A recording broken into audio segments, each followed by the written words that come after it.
고린도전서 13장 8절부터 13절 말씀, 살아계신 하나님 말씀을 받들어 읽어드리겠습니다. 성령의 음성을 들으시길 바랍니다. 사랑은 언제까지나 떨어지지 아니하되 애언도 패하고 방언도 그치고 지식도 패하리라. 우리는 부분적으로 알고 부분적으로 애언하니 온전한 것이 올 때에는 부분적으로 하던 것이 패하리라. 내가 어렸을 때에는 말하는 것이 어린아이와 같고 깨닫는 것이 어린아이와 같고 생각하는 것이 어린아이와 같다가 장성한 사람이 되어서는 어린아이의 일을 버렸노라. 우리가 지금은 거울로 보는 것 같이 희미하나 그때는 얼굴과 얼굴을 대하여 볼 것이요 지금은 내가 부분적으로 아나 그때에는 주께서 나를 아신 것 같이 내가 온전히 알리라. 그런즉 믿음, 소망, 사랑 이 세 가지는 항상 있을 것인데 그 중에 제일은 사랑이라. 아멘.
할렐루야. 찬양의 은혜가 넘칩니다.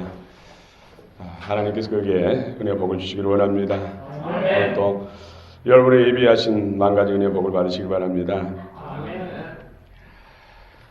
사랑의 영원성, 우리는 고린도전서 13장 사랑장을 통해서 계속 은혜를 나누고 있습니다. 어떻습니까? 사랑이 여러분 마음속에서 느껴지십니까? 아멘. 요즘 미투 운동 참 전국에 얼어붙고 있습니다. 또 일파만파 사회적인 큰 충격을 주고 있습니다.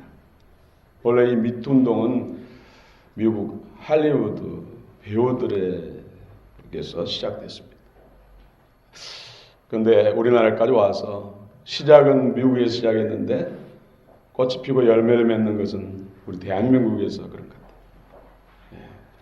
아무튼 정치, 또 문학계, 예능계, 종교계, 사회 전반에 있어서 엄청난 직업 변동이 일어나고 있습니다. 앞으로도 어떤 일이 일어날지 예상을 할 수가 없습니다.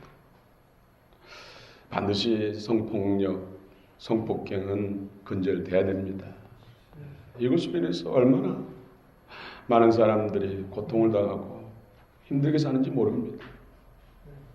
어제는 연예인 겸 대학 교수인 사람이 그로 인해서 자살을 했습니다. 사실 자살이 또 앞으로 얼마나 일어날지 모르겠습니다만은 자살하는 일이 발생하는 것은 일어나서는 안 되는 일입니다. 자살의 결과는 영원한 멸망, 영원한 형벌이기 때문이죠.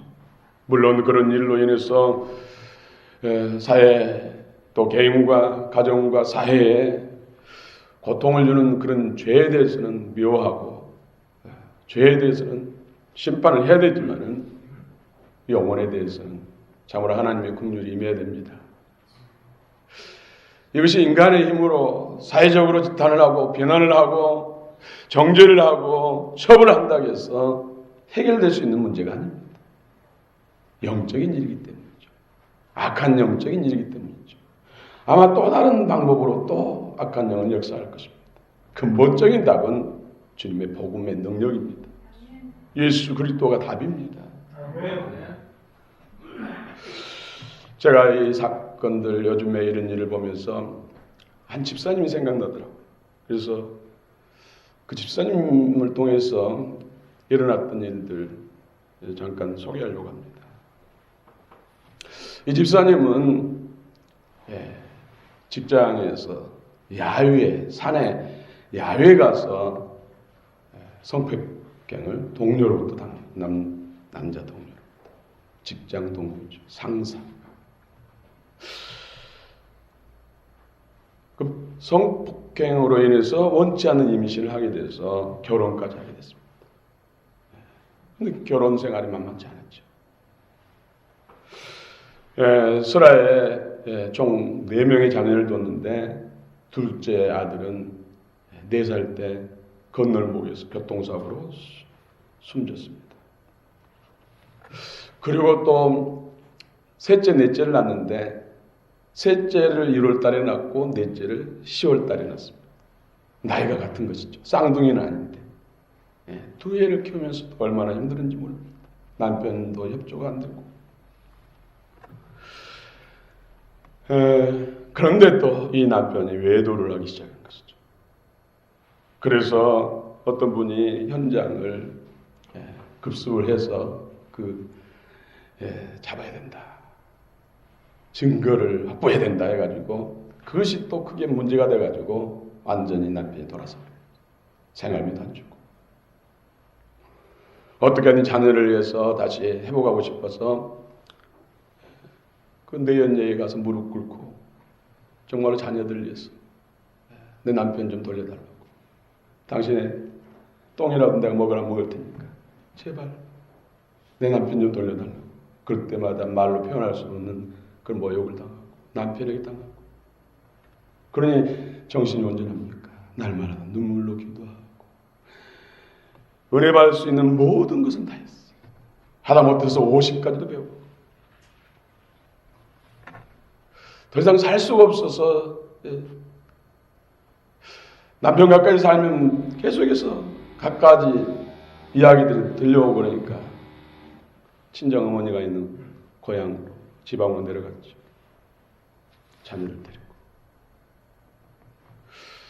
근데 큰 자녀는 또 군대 가서 관신사병으로 계속해서 문제가 나요. 또 막내 아들이 교통사고를 또 당해가지고 1년 내내 병원에서 치유했어요. 등이 다 완전히 화상을 입고 닦아지고. 그런데다 이분은 또 이제 아파가지고 한번 아프기 시작하면은 보통 한 달 동안 누워있는데 물도 못 마시고. 그러던 차에 제가 지방에 내려가는 일이 있어가지고 그분이 살고 있는 지역 도시를 지나가면서 고속도로에서 갑자기 그분이 생각나더라고요. 그러면서 손에 묵직한 성령의 임재와 기름 부음이 느껴지는 거예요. 그래서 옆에 앉아있는 운전하면서 사모님에게 한번 전화 한번 해보시라. 이상하니 그분이 생각나고 성령의 불이 임하고 기름 부음이 만다. 전화하니까는 죽어가는 목소리로 그런 상황들 이야기하면서 잠깐이라도 들려서 기도를 해달라고 간곡히 부탁해서 볼일 보고 오면서 저녁 때 들려서 잠깐 기도하고 가려고 했는데 영적인 근데 이분이 어렸을 때 교회를 나가게 된 동기가 살기 위해서. 작은 어머니가 무당인데 그 어린 딸, 조카지. 너는 내 딸이야. 내별 안 낳았지만은 너는 내 딸이야. 명심해. 이미 계획은 그분을 후계자로 삼으려고. 그래서 그것이 무서워서 살려고 교회를 나가게 되고 예수를 믿게 된 거예요. 그런데 그날도 한 달 넘게 누워서 아무것도 먹지 못하고 그런 고통 중에 있는데 잠깐 기도하고 지나가려고 했는데 영적인 것이 너는 내 딸이야 명심해 했던 그 영적 세력이 드러난 거예요. 근데 크게 뭐 축사를 하고도 안 하는데 그냥 그것이 끊어졌어요. 그러면서 건강도 그날부터 밥도 먹고 회복되고 또 한 달인가 후에인가 교회에서 체육대회를 하는데 달리기 릴레이 선수로 뛰었다고 기적이라고 체육대회 끝나는 무렵에 전화를 받더라고요. 그러면서 자녀들도 회복되고 큰아들은 대학 졸업하고 지금 취직하고 셋째, 넷째는 지금 대학 재학생. 그리고 얼마나 회복돼서 건강한 과거의 그 아픈 상처를 다 치유받고 주님 앞에 그게 봉사하고 두 자녀들은 찬양단 리더로 활동하고 봉사하는 사람 바뀌었어요. 제가 그분을 통해서 큰 은혜 받은 것이 있습니다. 정말로 인간적으로 생각하면 그 남편은 정말 치가 떨리는 그 남편이 했다는 것으로 인해서 제가 한번 어느 권사님 신방 가서 그 소리를 듣고 아무 말도 할 수 없어서 엉엉 울고 두 권사님이랑 같이 울고 신방을 끝내고 온 적이 있어요. 그리고 한 번은 정신이 이상돼가지고 진북다리 싸우고 막 필리핀으로 가야 된다 하면서 눈동자 초점이 없이 그렇게 된다. 그런 남편인데 완전히 다 용서했다는 것이죠. 용서. 그리고 제발 구원받고 하나님의 자녀로 살아가면 좋겠다고 기도한다고. 그리고 자녀들에게도 내 아빠 미워하지 말라. 네 아빠를 통해서 세상에 태어났기 때문에 네 아빠 믿음이 없어서 마귀의 종노릇하고 마귀가 시키는 일 한 것이지 원래 네 아빠는 그런 사람이 아니야. 그러면서 사랑하라. 지금도 자녀들은 이제 장성해서 아빠의 갖다 왕래하면서 사는 걸로 알고 있습니다. 참 어떻게 그런 정말로 고통을 인생의 모든 삶을 정말 그 아픈 고통으로 칠 같은 삶, 고통의 삶을 살았는데 그 원인자인 남편을 이렇게 용서할 수 있고 그 자녀들에게 미워하지 말고 사랑하라고 그렇게 가실 수 있을까? 제가 많은 도전을 받았습니다만 사실 그것이 맞습니다. 지혜로운 것이죠. 그런 남편을 미워하면 그 남편의 역사는 어둠의 세력이 계속해서 나와 쏠타야 되는 거예요. 자녀들 그 아버지 네 아빠가 나를 어떻게 했고 너희들을 어떻게 했냐 하면서 미워한다면 그 영적 세력이 계속해서 그 자녀들과 떨어질 수가 없어요. 그러나 용서하고 사랑해버리면 그 영적 세력들과는 자유케 되는 거죠. 사실 누구를 용서하고 사랑하라는 것은 나를 위한 것이죠. 영적 비밀을 몰라서 그렇지. 하나님께서도 원수까지 사랑하라고 말씀합니다. 저도 성경을 잘 모를 때, 주님을 잘 모를 때는 하나님도 너무 심하시다. 너무 이기적이요. 내 부모와 저 자식과 전도를 버리고 나를 사랑하면은 백배나 더하고 구원받지 못할 사람이 없다. 이 말씀도 하나님 너무 심하지 않습니까? 너무 이기적이지 않습니까? 그런 생각을 했는데 당신을 준 거죠. 근본적인 본질적인 회복, 나를 사랑해서 나를 위해서 하신 말씀이었다는 것을 알게 된 것이죠. 당신을 송두리째 물 한 방울 피 한 방울 다 흘려서 송두리째 나를 주신 주님께서 요구하신 건 그 이상 그 무엇을 요구하더라도 아멘이고 나중에 철이 들어서 은혜를 깨닫고 알게 됐어요. 여러분, 그 집사님의 간증이 여러분 동의되십니까? 지난주에는 사랑의 특성에 대해서 15가지 특성에 대해서 은혜를 나눴습니다. 참 사랑의 메시지를 준비하고 전하려고 하니까 얼마나 사단이 방해한지 몰라요. 그만큼 사랑의 메시지. 우리 기독교는 용서와 사랑의 종교입니다. 이것을 빼면은 쉬운 말로 시체. 예수님의 십자가의 용서가 없으면 어떻게 우리가 구원을 받습니까? 원수로부터 해방됩니까? 지옥으로부터 해방됩니까? 어떻게 천국을 얻습니까? 주님의 사랑이 오늘도 강건하기에 오늘도 우리 호흡하고 살 수가 있고 주의 이름을 부르고 예배할 수 있지 않습니까? 주님의 사랑이 강건하니까 다른 사람을 섬길 수 있고 또 봉사할 수 있지 않습니까? 우리 기독교는 십자가와 부활, 주님의 용서와 사랑의 종교. 그래서 70번에 7번씩이라도 용서하라. 아니, 끝까지 용서하라. 용서가 없이 누군가 내가 미웠고 원망스럽고 증오심이 있다면 주님이 내 마음의 주인이십니까? 주인이라고 할 수 있습니까? 내가 주인이고 내가 주권자가 아닙니까? 그렇다면 믿는 것이 아니란 것이죠. 예수님을 믿는 것이 아니란 것이죠.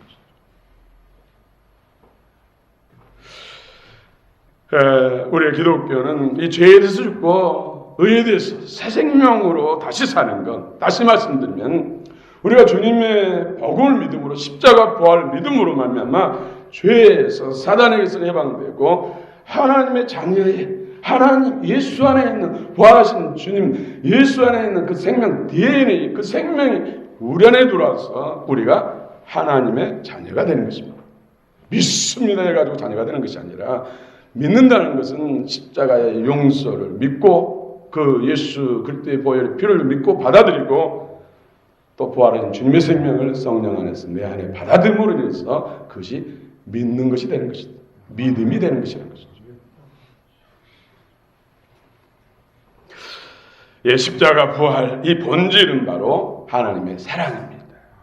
예, 사랑 때문에 주님이 이 땅에 인간의 몸을 꼬셔서 십자가에 달리셔서 물과 피를 쏟으셨고 그 사랑 때문에 우리를 위해서 부활하시고 영생 복락을 누릴 수 있는 하나님의 자녀의 권세와 그 생명을 주셨다는 사실이에요.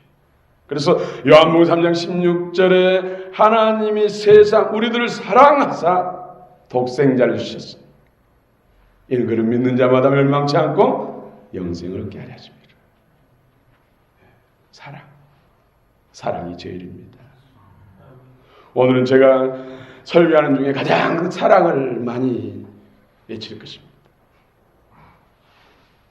한편으로 사단은 사랑하면서 제가 사랑하지 못했던 것들 그런 것들 막 생각나게 그것도 십자가에 느끼고 주님이 다 받으셨습니다. 회개합니다. 사랑이 바로 하나님의 생명의 본질입니다. 오늘 성경에서는 사랑이 최고다. 최고의 가치, 갖가지 은사가 중요하고 은사, 성령이 주시는 은사, 특별한 가치가 있는데 그 가치보다도 애언도, 믿음도, 방언도, 지식의 은사도, 그 어떤 은사도 사랑보다 위대하지 않다. 사랑이 위대하다. 사랑이 절대적인 가치가 있다. 사랑은 영원하다. 그런 은사들은 우리 이 땅에 살아가는 동안에 필요한 일시적이고 부분적이고 임시적이지만 사랑은 우리 천국 가서도 예수님 오셔도 영원한 것이 바로 사랑이다. 사랑의 참가치와 절대성과 영원성에 대해서 오늘 말씀합니다.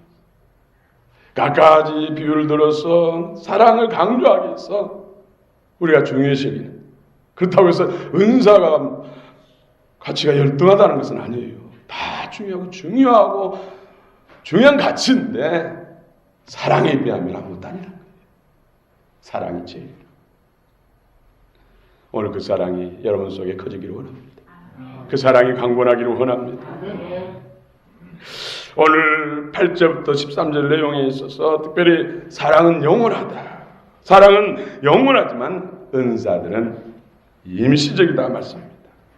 우리 한 8절 한번 읽어보겠습니다. 8절 시작. 사랑은 언제까지나 떨어지지 아니하되 애언도 패하고 방언도 그치고 지식도 패하리라. 9절 우리는 부분적으로 알고 부분적으로 애언하니. 이런 은사들 참으로 중요한데, 우리가 예수 믿는 데 있어서 참으로 중요한데, 사랑에 비하면은 그것은 부분적이고 일시적이고 임시적이고, 사랑은 영원하다. 예, 사랑의 영원성, 사랑의 절대적인 중요성에 대해서 오늘 우리에게 말씀합니다. 얼마나 간절함이 담겼습니까? 신장에서 나오는 그 간절한 사랑의 중요성에 대해서 오늘 사도 바울을 통해서 우리 주님은 말씀하고 있습니다. 그렇지요. 어떤 목적을 위해서 필요한 것들은 목적이 이루어지면은 목적을 위한 수단들은 필요 없어진 것이죠. 하늘에 온전한 은사가 임하면은 그 온전한 것을 위해서 필요한 것들은 폐해진다는 것이죠. 예언의 은사나 지식의 은사나 방언의 은사, 믿음의 은사는 하늘에 완전한 은사가 임하면은, 하늘에 완전한 것이 임하면은 그것은 필요 없어진다는 것이죠. 그러나 사랑은 영원합니다. 여러분, 모델하우스가 진짜 건물이 지어지면은 모델하우스는 벌어지죠. 참 목적이 이루어지면은 나머지 것들, 그 목적을 위한 것들은 폐해진다는 거죠. 그런데 참 목적을 이루게 하는 것이 바로 사랑이다. 또 바울은 그와 같은 사실을 어린 아이의 비유를 통해서 말씀합니다. 우리 10절, 11절 한번 읽어보겠습니다. 10절, 11절 시작. 온전한 것이 올 때에는 부분적으로 하던 것이 폐하리라. 내가 어렸을 때에는 말하는 것이 어린아이와 같고 깨닫는 것이 어린아이와 같고 생각하는 것이 어린아이와 같다가 장성한 사람이 되어서는 어린아이의 일을 버렸노라. 예. 우리가 아이들 보면은 어른 입장에서 보면 무서운 일들 많잖아요. 그렇죠? 그런데 그 자녀가 장성하면은 그런 것들 다 버린다는 것이죠. 예. 여러분 다 기저귀 차고 어린 시절, 갓난아이 시절 지냈죠? 생각나십니까? 그 생각나신 분은 상당히 그 부모를 힘들게 하는 사람들이요. 저도 생각이 안 나요. 그런데 상당히 3살 때까지도 참고를 알고 있어요. 우리 형제들보다 제가 더 오래 찾은 그런 말을 들은 적이 있어요. 또 부모가 또 너무 오냐오냐하고 사랑하면 또 그게 오래 갈 수도 있어요. 저는 그렇게 해석합니다만은 해석은 자유니까. 근데 누구도 내가 무슨 기적을 찾냐고 벌쩍 뛰잖아요. 기억도 없잖아요. 잘하면 자연히 어릴 때 일은 버리게 돼요. 또 언어를 배울 때도 방언을 많이 했잖아요. 랄랄라 하면서 뚜뚜뚜 하면서. 그런데 지금은 앵무새처럼 말 잘하니까 과거에 나도 처음부터 그렇게 잘한 걸로 착각하잖아요. 말하는 것이 또 생각하는 것. 장성하면서는 다 버리게 된다는 것이죠. 이런 은사도 마찬가지예요. 은사도 영적으로 잘하면은 온전하게 잘하면은 은사가 필요 없어진다는 것이죠. 온전한 세계로 들어가면 은사가 없어진다는 것이죠. 우리 영적 생명도 뭐 나이와 상관없이 세상 경륜과 상관없이 믿음의 눈으로 볼 때는 믿음이 좋은 사람들은 자기가 신앙생활을 처음 할 때 저런 모습은 생각 안 해요. 잊어버리고 다. 저 정도밖에 못할까 하면서 막 역정되기도 하고 판단도 하는데 사실은 대부분 사람들은 다 영적인 생명도 믿음도 그런 단계를 밟아요. 오늘 중요한 것은 사랑은 영원하다. 어릴 때도 영적으로 어릴 때도 사랑은, 또 영원한 천국에 들어가서 주님이 재림하셔도 사랑은, 그 사랑이 영원하다는 것이죠. 또 12절에 보니까 사랑은 온전케 한다고.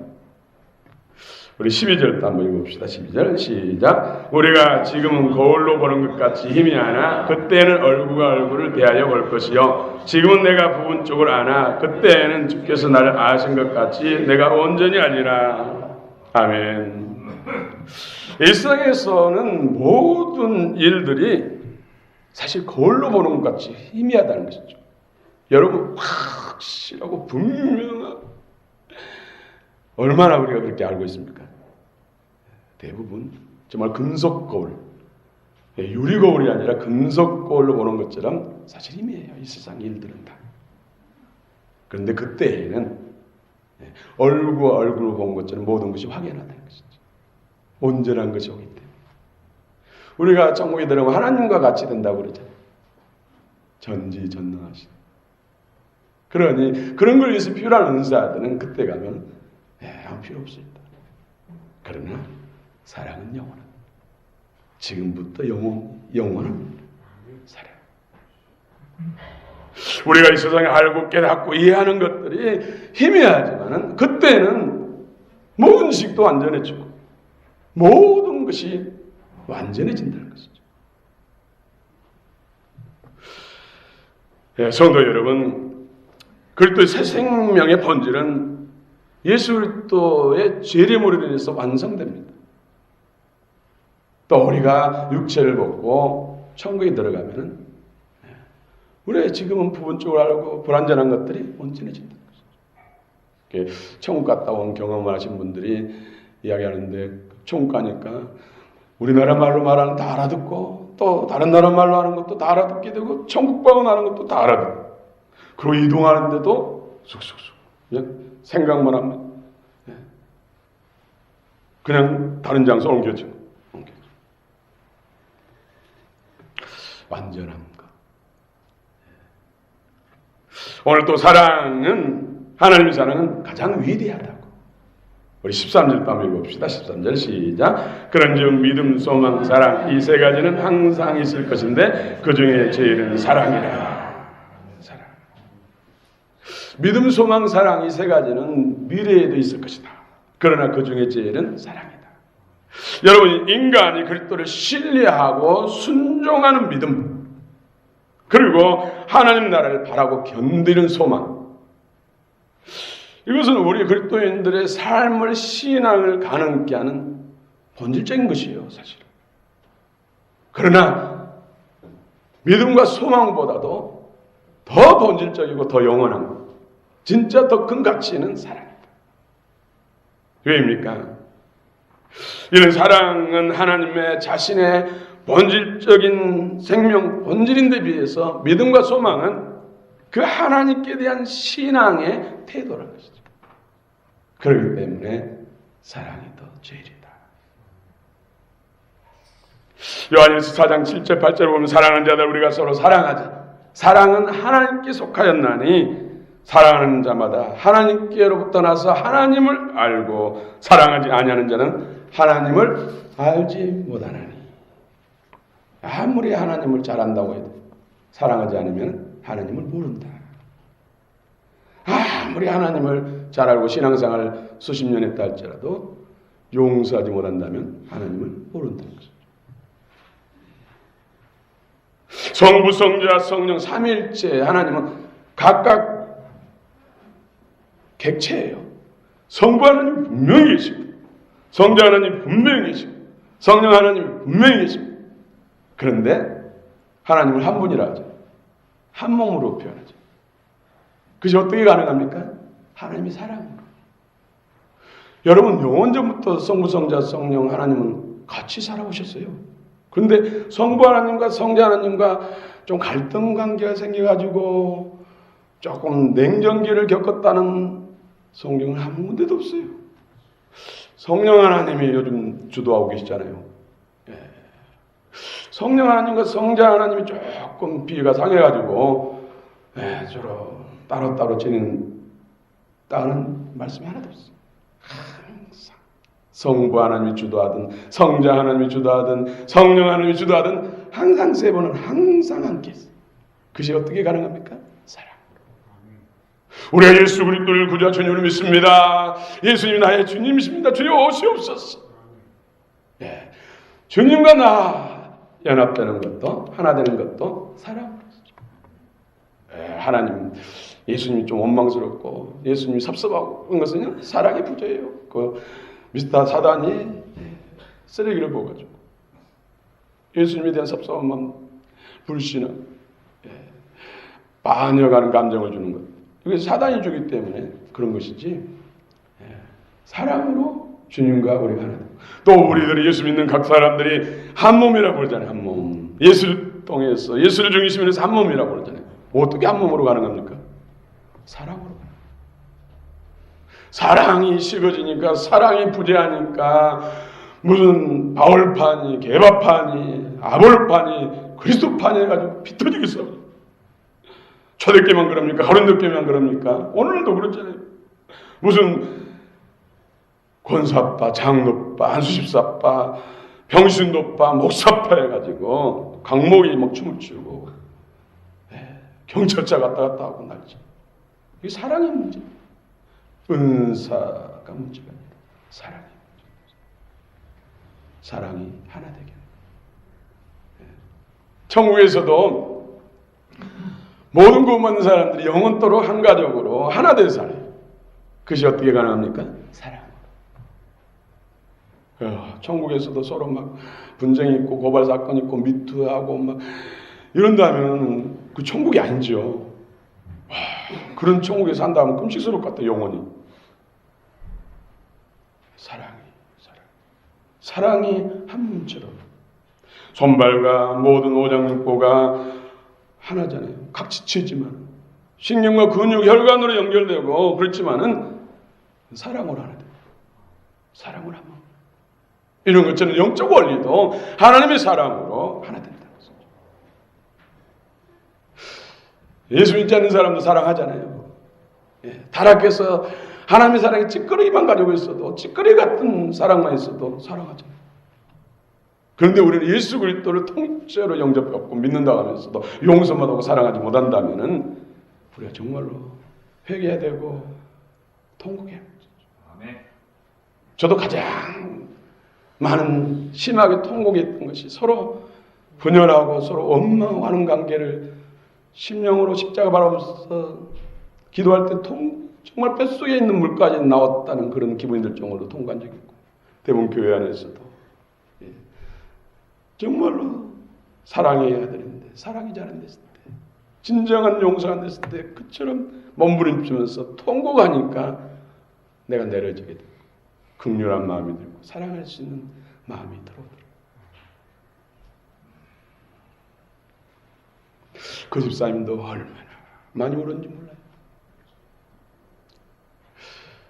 그 영적 그 상황 환경, 그 고통에서 헤어나기 위해서 수없이 기도하고 성경 읽고 또 치유 유명한 치유센터에 가서 2년씩이나 훈련을 받고 별별 해도 안 됐었는데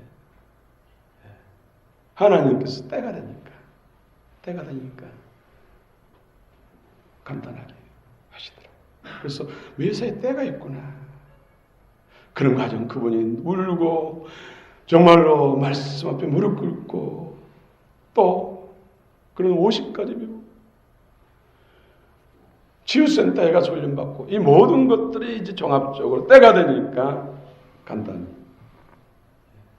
해결되니까 회복되기죠. 하나님의 사랑은 왜 합니까? 왜 사랑을 해야 됩니까? 첫째는 하나님의 소원이니까, 명령이니까. 또 하나님의 사랑이 생명의 본질이니까. 그 생명으로 우리가 성장하고 변해야 되니까. 그리스도 형상을 회복하는 것이 가장 중요한 것이 바로 사랑입니다. 사랑으로 또 우리가 하나님과 연합하고 사랑으로 구원받는 백성들이 하나 될 수 있기 때문에 사랑하라. 또 사랑하는 사람이 하나님을 알게 된다. 하나님을 안다면 사랑하게 되고 하나님을 사랑하고 사랑하게 되면은 하나님을 알게 되고 알게 되면 사랑할 수밖에 없고 동전의 양면과 같다는 것입니다. 사랑을 해야 예수 그리스도의 생명과 그 마음, 그 DNA로 충만해집니다.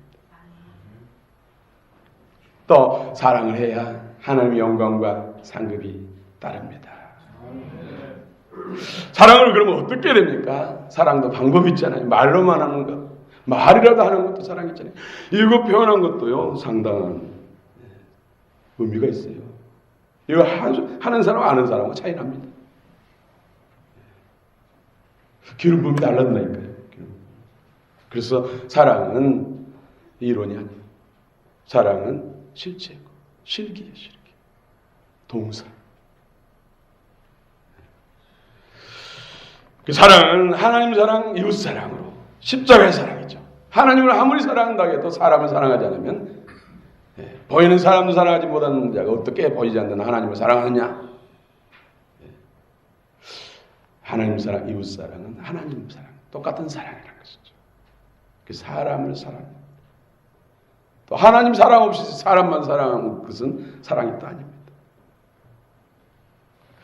또 성경에는 사랑의 방법이 있어 사랑에 있어서 원수까지도 사랑하라. 마태복음 5장 44절에 내 원수까지 사랑해. 사람을 원수 사랑할 수 없어요.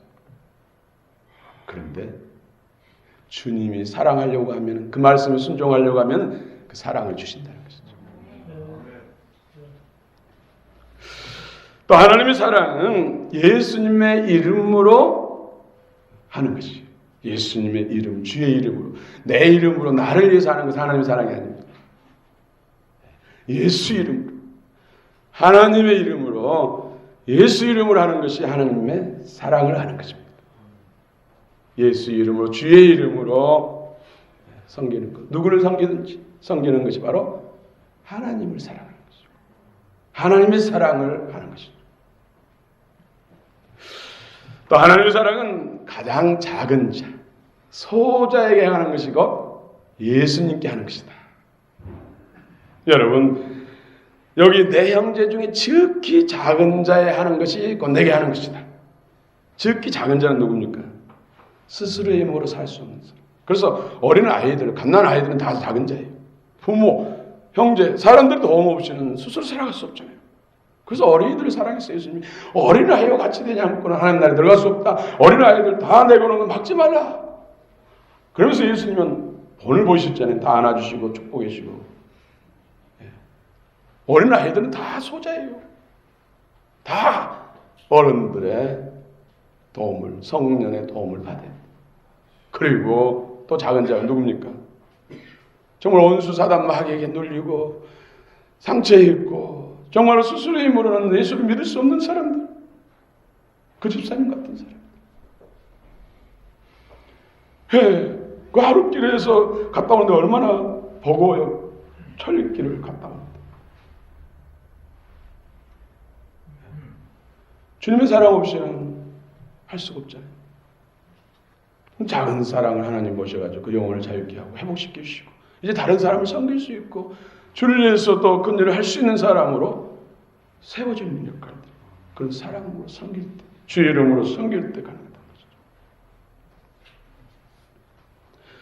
스스로의 힘으로는 부도나고 정말로 인생이 송두리째 망가져서 스스로 살 수 없는 사람들을 세워주고 도와주고 이끌어주고 하는 것들이 다 지극히 작은 소자에 가는 것. 그것이 곧 주님께 하는 것이고 이 땅 가운데서 약속이 있는 하나님 앞에 영광과 상급이 되는 것입니다. 하나님의 사랑, 가장 큰 사랑이 무슨 사랑일까요? 영원 구원입니다. 내 재산을 다 투자해서 그 사람을 유익하게 살게 할지라도 그 영혼이 구원받지 못한다면 나사로와 부자와 나사로께 부자격이 그렇죠? 고통한다면 그것이 진정한 사랑이 아니라는 것이죠. 진정한 사랑은 결국 영원한 세계로 이어지고 하나님의 자녀의 권세를 취할 수 있는 것으로 이어져야 돼요. 그래서 한 영혼이 천하보다 귀하다. 공산주의 막시즘은 사람을 물질로 평가하잖아요. 자본주의 국가에서는 돈으로 환산해요. 연봉 얼마? 주수당 얼마? 스포츠 연예계도 뭐 계약할 때 다 돈으로 계산하죠. 능력으로 계산해요. 축구 선수, 야구 선수 다 연봉 얼마? 이걸까지 줍니다. 근데 예수님은 한 영혼이 천하보다 이 우주, 이 지구 덩어리 아니라 태양계, 은하계, 온 우주보다도 한 영혼이 더 귀하다. 바꿀 수 없다. 이것이 주님이 우리 인생들 향한 평가예요. 그러니 그런 영혼들을 예수님께서 하나님 품에 안겨드린다면 그보다 더 큰 영광이 어디 있고 더 큰 사랑이 어디 있겠습니까? 또 하나님의 사랑은 무조건적이고 순수한 사랑입니다. 전 조건이 다르지만 조건도 구원의 복음의 진리 안에서 조건이 돼야지 세상적인 조건이 되면 그건 하나님의 사랑이 아닙니다. 근데요, 사랑으로 섬겼던 것은요, 그 당시는 어떤 변화가 없었던 건데 10년, 20년 지나니까요, 그 열매가 아름답더라고요. 결코 사랑은 속이지 않아요. 배신하지 않아요. 하나님의 사랑이시기 때문에. 순수한 사랑. 오늘도 그 사랑이 저와 여러분을 강권하기를 원합니다. 그 사랑의 포로가 되기를 원합니다. 모든 것을 사랑으로 행하기를 원합니다. 우리 13절 읽고 마치겠습니다. 순수한 사랑이 기적을 낳습니다. 생명을 낳습니다. 13절 읽겠습니다. 그런즉 믿음, 소망, 사랑 이 세 가지는 항상 있을 것인데 그 중에 제일은 사랑이라. 아멘.